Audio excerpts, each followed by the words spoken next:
Let's begin, everybody. This is Chapter 1 of my Fire Emblem 6 hard mode, 0% gross playthrough, and we are Donna151 and Mekkah. Hello.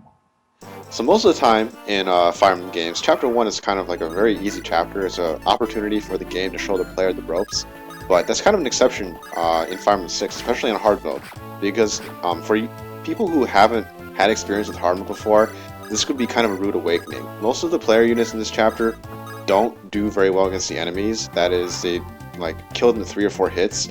They get killed in 2 hits, and it's not all that unlikely that they get hit, even though swords are strong against axes, and most of our units can use swords. So the only unit that we have to rely on here is Marcus. He's a guy who's attacking right now on the horse that looks a bit different from the rest.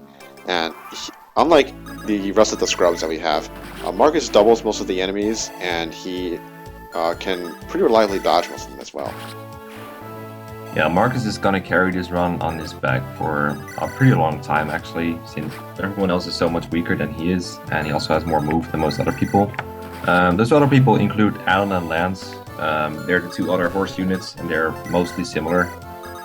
In most normal playthroughs, they are okay or good. In this one, they are only as good as long as their stats are acceptable, but that doesn't last all that long. But we're going to use them for the utility that their horse provides, which includes rescuing and having high movement. The other 2 guys, or 3 guys actually, include Wolt, the archer, who has very crummy stats, but at least he doesn't get counterattacked, so it's no big deal if he gets to chip in every once in a while. Borsch, the armor knight, is really bad. Like, he has weapon triangle disadvantage against all these axes. He only has 4 movement, and he's going to get doubled a lot. And that just leaves us with the amazing Roy. Roy is so good. Every chapter in this game is a siege map, which involves Roy getting from one place to the next. So expect him to be rescued by one of our horse units very often. But also he has to deal a lot of the time with getting hit. And compared to even both Alan and Lance, Roy's durability parameters aren't very good. So it's an interesting exercise to see what we can do with Roy to prevent him from dying, but still to achieve our goals. Yeah, what we're doing this chapter mostly is clearing the way for Roy to the throne, or whoever is carrying Roy.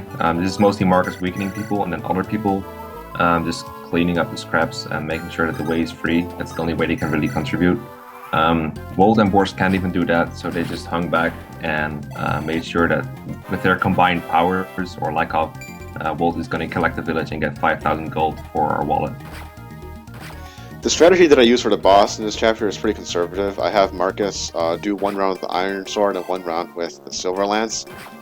This is one of the biggest regrets that I have in this entire run, actually, because this chapter can be completed in 4 turns if Marcus rigs a Silver Lance critical, so he 1 round KOs a boss. But for some reason I decided it would be more appropriate to do a conservative strategy here, which means that I had to do this chapter in 5 turns. And I guess one of the reasons why I didn't want to redo that was because this is chapter 1, and changing chapter 1 means I have to change every following chapter in the game, and I got kind of lazy. But anyway, this is just the one thing that I kind of regret. So that's chapter 1 completed in 5 turns. We will see you next time. So yeah.